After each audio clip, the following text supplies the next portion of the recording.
얼마 전에 사이크스-피코 협정을 비롯해서 영국과 프랑스가 1차 세계대전 무렵 어떻게 중동 지역을 나눠 통치하려고 했는지 그 과정에 대해서 비교적 자세하게 다룬 적이 있었습니다. 영국과 프랑스는 현지 사람들의 열망은 철저하게 무시한 채 오로지 자국의 제국주의적 이해관계로만 영토를 나눠 가지려고 했는데요. 그런데 영국과 프랑스 내에서도 모든 사람이 이러한 자국의 방식에 따른 것은 아니었습니다. 그래서 오늘은 제국주의 영국에서 태어났으면서도 양심에 따라 행동한 한 인물에 관해 다뤄보려고 합니다. 이 인물은 나중에 아라비아의 로렌스라는 영화로도 유명해질 토마스 에드워드 로렌스라는 인물입니다. 1888년 태어난 로렌스는 성인이 된 후 옥스포드 대학에 진학하여 그곳에서 역사와 고고학을 공부했습니다. 로렌스는 대학에서 공부하는 과정에서 자연스럽게 중동 지역에 대해 관심을 가지게 되었는데요. 공부 과정에서 중동의 고대 문명에 매료된 로렌스는 20살의 나이에 홀로 중동 지역을 탐험하는 여행에 나서기까지 했습니다. 로렌스는 이미 이때부터 다른 대부분의 영국 사람들과는 다른 길을 갔습니다. 사이크스와 같이 나중에 영국의 제국주의적 정책에 복무할 미래의 관료들이 대부분 단체로 관광여행을 하듯이 중동 지역을 여행했던 반면 로렌스는 지도와 물병 그리고 카메라와 권총 한 자루만을 챙긴 채 원주민들 속으로 들어가 여행을 떠났던 것입니다. 때문에 로렌스는 나중에 사이크스의 중동 이해를 철저하게 외부자의 시선으로 이루어진 것이라고 비꼬기도 했습니다. 한편 1914년에 1차 세계대전이 발발하자 로렌스는 영국군 정보부의 자원 입대하여 카이로에 배치되었습니다. 처음 배치되었을 때만 해도 로렌스는 자신에게 주어진 행정 업무를 몹시 지루해했다고 전해지는데 이러한 상황은 1916년 아랍 반란이 일어나면서 변화했습니다.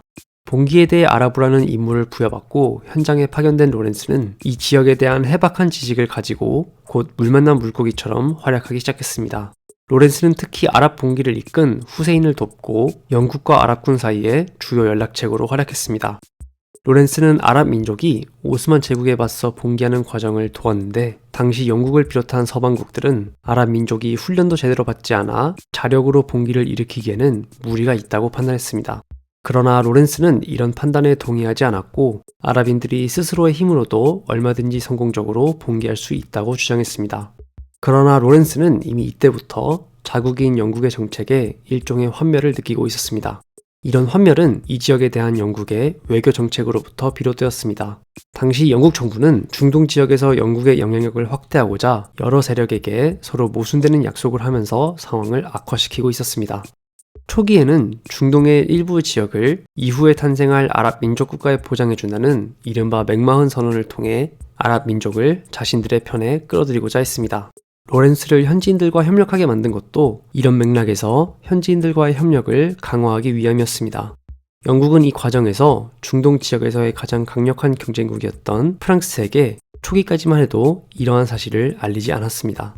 그런데 나중에 이 소식을 안 프랑스가 강력하게 반발하자 이번에는 이른바 사이크스-피코 협정을 맺었는데요. 이 협정에 따르면 지도 위에서 에이커에서 키르쿠크 사이에 이르는 직선을 긋고 북쪽은 프랑스가 남쪽은 영국이 지배할 예정이었습니다. 예민한 팔레스타인 지역에 대해서는 양쪽이 끝까지 합의하지 못해 전쟁 후 국제사회에 의한 통치를 시행하기로 약속했습니다. 문제는 사이크스-피코 협정의 내용이 전후 아랍 민족 국가의 건국을 약속한 이전의 약속에 정면으로 위배된다는 것이었습니다. 북쪽은 프랑스가, 남쪽은 영국이 통치하게 되면 아랍 민족 국가의 몫으로 남을 땅이 없었기 때문입니다. 여러 가지 복잡한 외교 정책이 겹쳐서 이해가 어려울 수도 있지만 로렌스의 입장에서 봤을 때 문제는 간단했습니다. 자신은 영국 정부로부터 아랍 민족을 지원하라는 임무를 부여받았는데 사실 궁극적으로 자신이 성공적으로 아랍 민족을 지원할수록 나중에 아랍 민족은 더 큰 배신을 당할 예정이었습니다. 자신이 아랍 민족과 함께 전투에서 더 큰 승리를 거둘수록 아랍인들은 독립된 민족국가 건설의 꿈이 더 가까워지고 있다고 믿게 되었는데 영국 정부는 이미 아랍 민족국가의 건설은커녕 이 지역을 전후 프랑스와 나눠 가지려는 계획을 세워놨기 때문이었습니다. 즉 로렌스 본인은 진심으로 아랍 민족의 독립을 위해 목숨을 걸고 싸우고 있었지만 영국 정부는 아랍 민족들의 독립을 향한 열망만을 이용하여 당장은 같은 편이면서 지원하는 척하지만 나중에 세계대전이 끝나면 이들을 버릴 계획을 이미 세우고 있었던 것입니다. 이를 뒤늦게 알게 된 로렌스는 아랍인들과 같이 싸우면서도 우리는 거짓말에 기반해서 이들에게 우리를 위해 싸우라고 요구하고 있으며 나는 이를 도저히 참을 수 없다 라고 자조적으로 말하기도 했습니다. 로렌스는 사이크스-피코 협정을 맺은 사이크스에게 직접 어떤 방법으로 이 모순에서 빠져나올 수 있는지 방법을 알려달라고 따지기까지 했습니다. 그런데 각종 게릴라, 기습 공격, 철도 파괴를 토대로 아랍 민족과 함께 오스만 제국에 맞서 효과적으로 작전을 벌인 로렌스의 활약은 역설적으로 영국 정부에도 일종의 골칫거리를 안겨주었습니다. 애초에 영국은 아랍 민족과의 적당한 협력을 통해서 오스만 제국을 어느 정도 흔들고 말 생각으로 로렌스에게 현지 아랍 민족 내부로 들어가라는 임무를 맡긴 것이었지만 로렌스가 너무나 효과적으로 작전을 수행한 나머지 중동 지역에서의 전세 자체가 바뀌려고 했기 때문입니다. 초기까지만 해도 로렌스의 상관들은 로렌스가 아랍인들을 자신과 동일시하고 있기는 하지만 영국 정부의 큰 그림을 알려주면 이로부터 벗어나려는 행동은 하지 않을 것이다. 그러기에는 로렌스가 너무 충성스럽다라고 판단했었습니다. 그러나 현지인들 속으로 파견된 지 몇 달 후에는 영국 정부가 더 이상 로렌스를 온전히 통제할 수 없다는 사실이 명확해졌습니다. 상관들의 평가에 따르면 로렌스는 이제 영국의 중동 정책 자체를 자신이 만들어 나가고 있기 때문에 더 이상 정책상의 이유로 그를 통제할 수는 없었습니다. 이미 전쟁 중에도 점점 더 독립적으로 활동하던 로렌스는 1차 세계대전이 끝나고 파리에서 강화회의가 열릴 때도 자신의 신념을 지켰습니다. 아랍 민족의 대표로 강화회의에 참가한 로렌스는 아랍 민족의 자결권을 옹호하려 했지만 현실적인 외교의 장벽 앞에 그의 바람은 실현되지 못했습니다. 그렇게 로렌스는 자신의 이상과 현실 사이에서 깊은 좌절을 경험했습니다. 그는 자신이 몸을 던져 싸웠던 아랍의 독립이라는 대의가 결국 제국주의 열강의 이해관계 앞에 속절없이 무너지는 모습을 지켜보아야 했습니다. 파리 강화회의에서 그의 노력은 결과적으로 아무런 실질적 변화를 가져오지 못했고 중동 지역은 영국과 프랑스의 손에 의해 나뉘어졌습니다. 로렌스에게 이 결과는 단순한 외교적 혹은 정치적 실패가 아니라 일종의 도덕적 배신이었습니다. 그는 자신이 직접 경험한 현장에서 자신과 함께 싸웠던 아랍인들의 열망과 희생을 누구보다 잘 알고 있었고 그랬기에 이 배신의 무게는 더 무거웠습니다. 전쟁이 끝난 후 로렌스는 개인적으로는 영웅으로 칭송받았습니다. 그의 활약이 기자에 의해 미국 언론에 소개되면서 국제사회에서도 일약 스타가 되었습니다. 그러나 로렌스는 이 영광을 거부했습니다.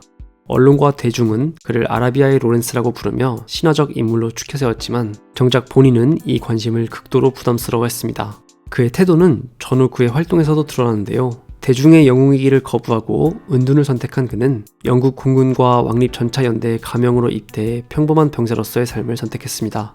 이는 겉으로 보이는 화려한 명성과 권력을 쫓기보다는 전쟁 과정에서 겪었던 갈등과 전후의 트라우마에 맞서 자신만의 방식으로 조용히 저항하고자 선택한 방법이었습니다. 중동 지역에서의 여러 전술적 활약 덕분에 영웅담으로 소비되기는 쉽지만 로렌스는 군사적 활약을 뛰어넘어 자신이 수행한 임무의 역사적, 도덕적 결과에 대해 누구보다 깊이 고민했던 인물이었습니다. 그는 제국주의 시대에 태어나 군인으로 살았지만 동시에 제국주의 체제의 부조리함을 누구보다 날카롭게 인식하고 비판한 인물이었습니다. 그가 나중에 경험담에 기반해 쓴 지혜의 7기둥은 단순한 전쟁 기록이 아니라 그의 철학과 내적 갈등, 그리고 이상과 현실 사이의 고뇌를 절절하게 담아낸 문학적 걸작입니다.